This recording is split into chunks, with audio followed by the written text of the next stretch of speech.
да продолжиме искрено, честно и одговорно. Како до сега. Како до сега? Како и до сега. Па и ако не би бил председател, и ја би се селил од Македонија, од мојата земја.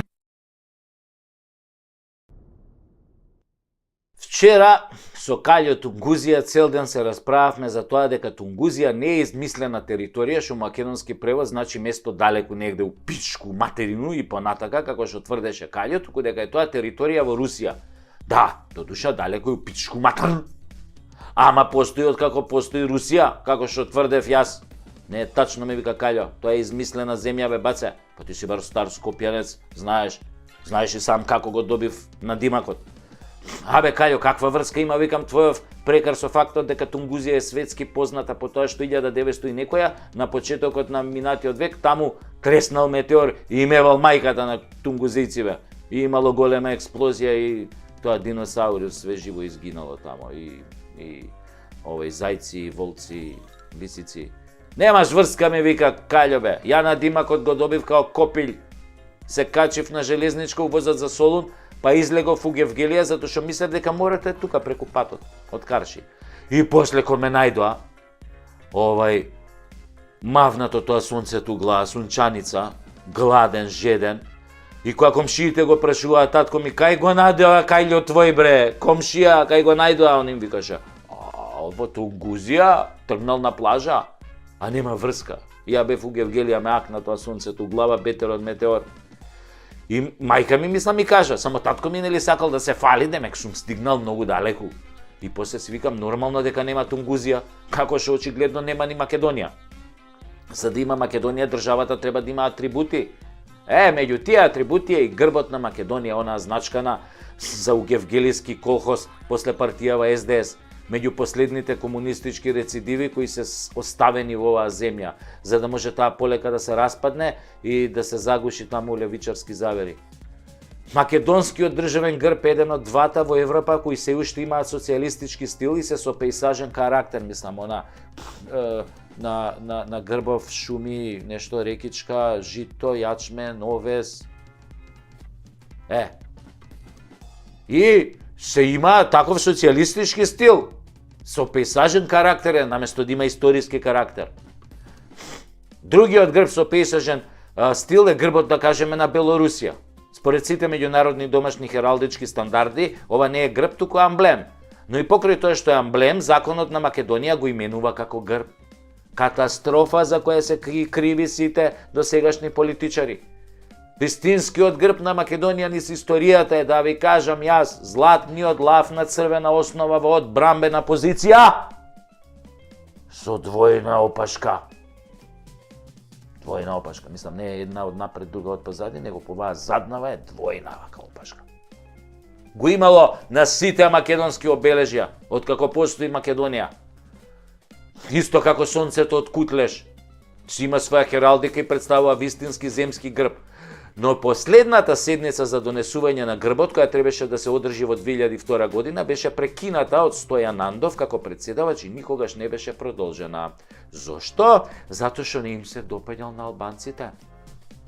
Да, они која нешто не им се допаѓа, тука мавни цртка, готово.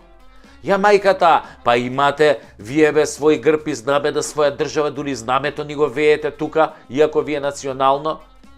Не, нашиот грб што требало да биде грб на Македонија со лавот, во одбрамбена позиција со двојна опашка.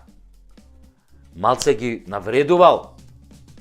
Да, не ги декларирал нив како рамноправни учесници во државата, бил некако бе многу лавов, македонски онака националистички лав.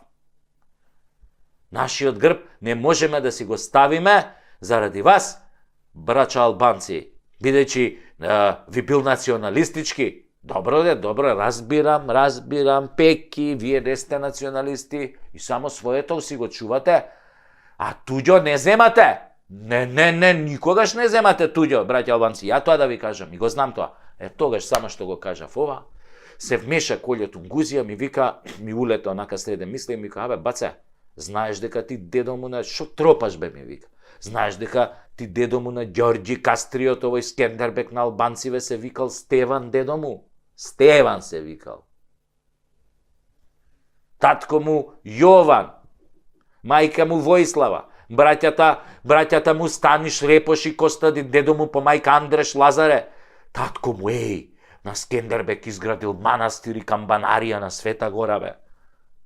А не джамија, манастир, камбанарија. А брат му Репош бил игумен, закопан е на Хиландар.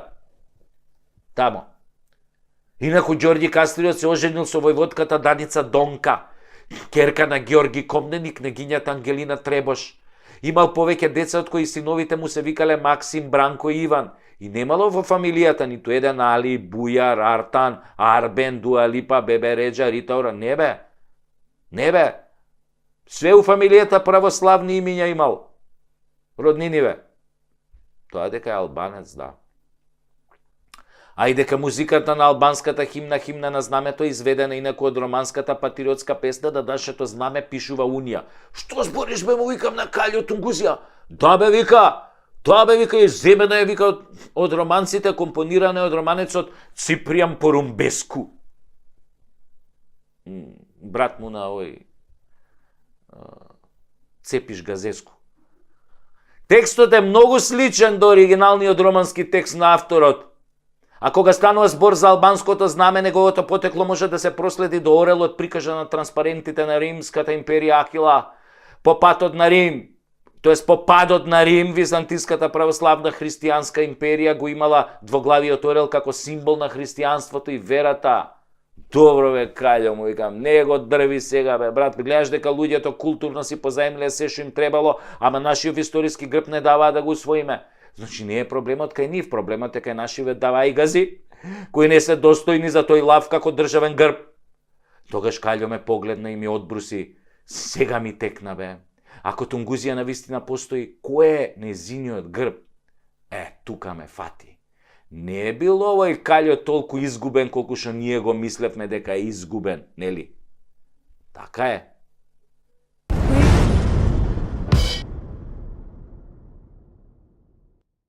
Глурац. Абе, шо си се фатил за политика? Осте тоа политичарите нека ја водат. Секој ден некој така паметен, колку тиква на Халоуин, се наоѓа така понегде да ми даде совет во инбокс или на улица. Да ми го клај умо во инбокс. Или демек да ми го каже најпаметното нешто што можел да го смисли во целиот живот. И така, слушајќи ги бисериве на ботовиве што ми пишуваат, а јас жив човек од крв и од месо, па кога нема дежурен црнец, јас им го давам белото момче по список, нели партиски, на општински одбори пошироко. И затоа имам предлози до новата власт, независно која ќе биде, само ако тоа не се таче ќурка, Стево Мунгос или Шарскиот поскок.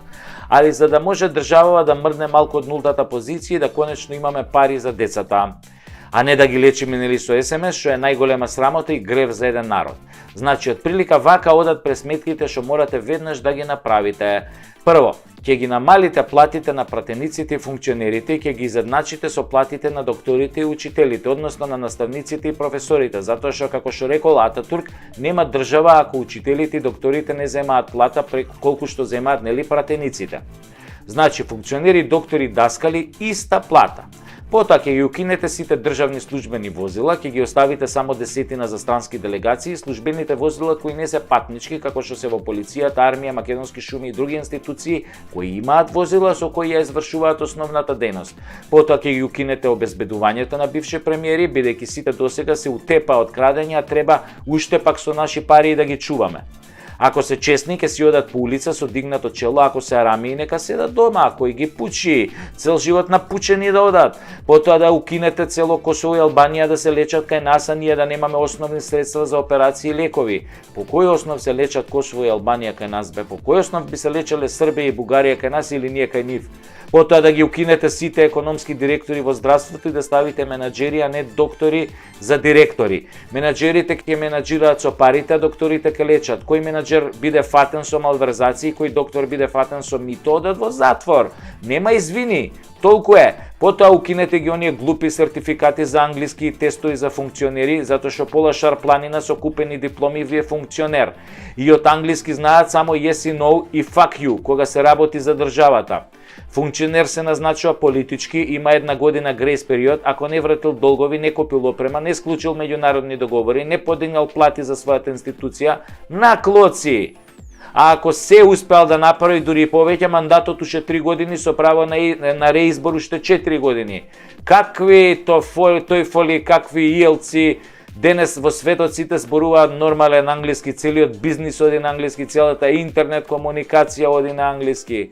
Само вашиве лажни функционери со лажни тестови се најголемите битанги и крадачи. Само за подкрепа на вистината, сите наши деца што ги збркавте во странство за да ги примите овие со лажните уверенија, сите наши деца зборуваат одличен бейзик англиски без уверенија и се запослени и се вработени, се извинувам, по Британија, Германија, Малта, Швајцарија, а вашиве шарпланинци со лажните уверенија велат, јас сум законски функционер додека од институцијата во првиот месец му фалат, да кажеме, 1.000.000 евра.